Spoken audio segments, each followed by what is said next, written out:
was wondering if those who planned the conference, who planned the schedule and the order of the things, had been influenced by a British sense of humour in asking me, after the entourage of the Crown Prince had left, to talk to you about democracy.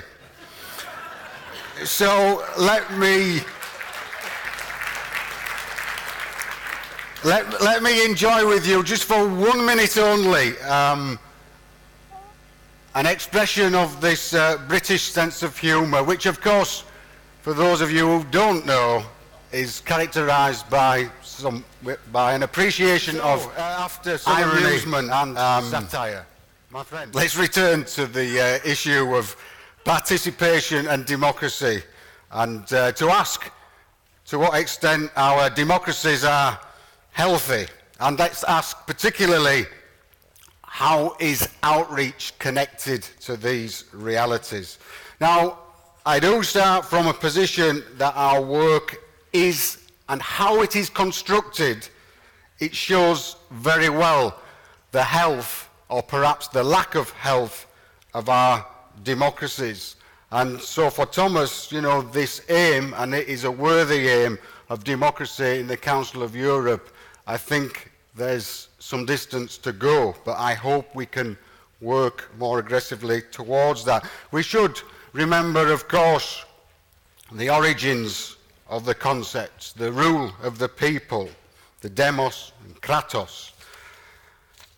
Instead, I think it's true to say that we have, at best, a representative culture of democracy, and some would say that this representation is that of elites who seek to control the masses. So this authentic historical definition of democracy is somewhat problematic.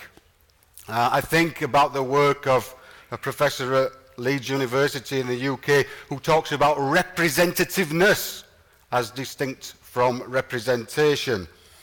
And this, of course, is a provocation to think about authentic forms of participation and democracy. I think this concept of representativeness is something that fits well, or should fit well, with outreach work.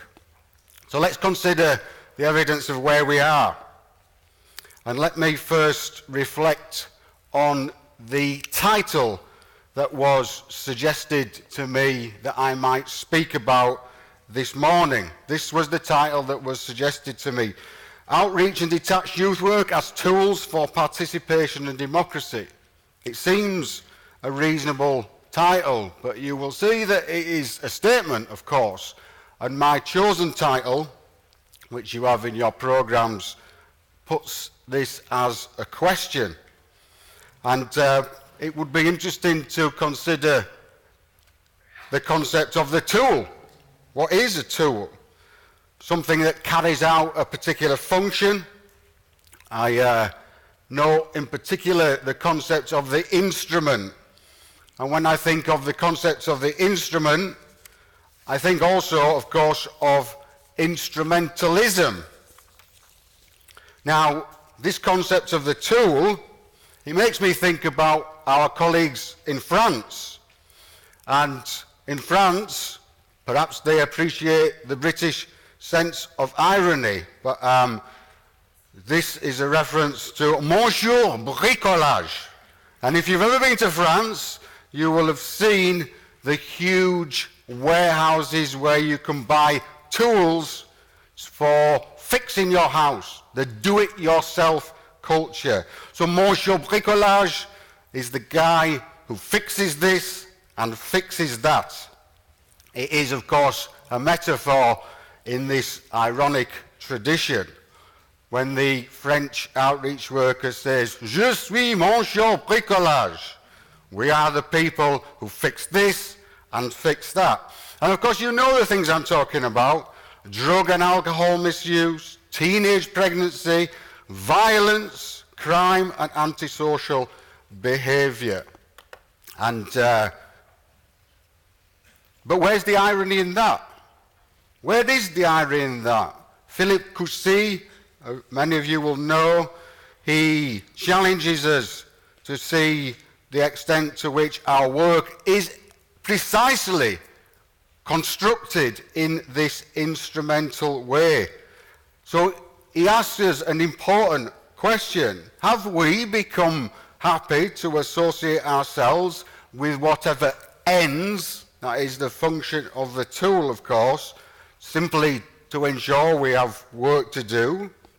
Have we become complicit in the public and political understanding of our work as defined by these ends, by this instrumentalism, the products and outcomes of our work, rather than the processes that so many of us recognise as being important? Now, of course, none of that sounds unreasonable. Certainly, if we look at our history, we see references to saving and rescuing the poor, diverting young people from crime, and so on. So there is a history of this instrumental activity. However, but, I fear that when this focus on ends becomes connected also to participation and democracy, then really we have some major concerns. Because as participation itself, and I think this is the case, becomes ends related, there is a reduction in the authenticity of that concept. How does this reduction work? In the sense that participation becomes often reduced to simply taking part, nothing more, simply taking part. Maybe that's reasonable also, until we see that our work becomes more and more about seducing young people to take part in programs with pre-specified ends, rather than negotiating with them as to what is wanted and needed. And we should be clear that these ends, and I do, personally, for me, there is no death of ideology here. There is the neoliberal world that we have to deal with. So what are those ends in the neoliberal world? We will hear from Axel. His work is really important to me. These ends become simplified to the economic. A history of youth work as participation, as about democratic rights, citizenship, empowerment. The shift has occurred to what Axel calls the activation agenda, where the reality is that it is your part in the workforce that is all important. So this principal aim in our history of supporting young people's democratic citizenship shifts to a new kind of citizenship. It's a citizenship singularly defined by economic status. And we're made aware of the mechanisms that it's we, the outreacher, the outreach worker, that become the mechanism for this process of activation. How we work, our processes become, I fear, the casualty. So these references to shared decision making, they become also subject to this reduction. I found this in my newspaper a couple of years ago, a reference to how this works in the mind of politicians and policymakers. It's a reference to the understanding of process and how other people might see this in different terms. So you can see the reform of the civil service. It makes it faster, more unified, focused on outcomes, not processes. Focused on outcomes, not process. And of course, here's the British sense of humour as well, and ultimately more enjoyable to work for. So, is this the reality where only ends matter? I'm left with the concern that if the means justify the ends? Do the ends justify the means? Smith offers a similar and related analysis. And here we see other insights into the health of our work in these participatory and democratic terms. The voluntary participation of people, concern now for the surveillance of those that we work with. Tomorrow I will be speaking about data as a process of collecting information about young people. Life of association, this is really quite important to me. In my introduction, you heard that I come from a community work background. The concept of community. Focus on the individual takes its place. Bureaucracies, case management, the language of control. Is there any evidence for this? Consider my own history. Consider my own history. In my early days, 25 years ago, I was a community worker, then a community education worker, then I worked in community development, and then I became a community and youth worker, which was an interesting title. And then a few years after, I was told I was a youth and community worker, which was very interesting also. I didn't think about it at all. But of course what happened to me is then I became a youth worker.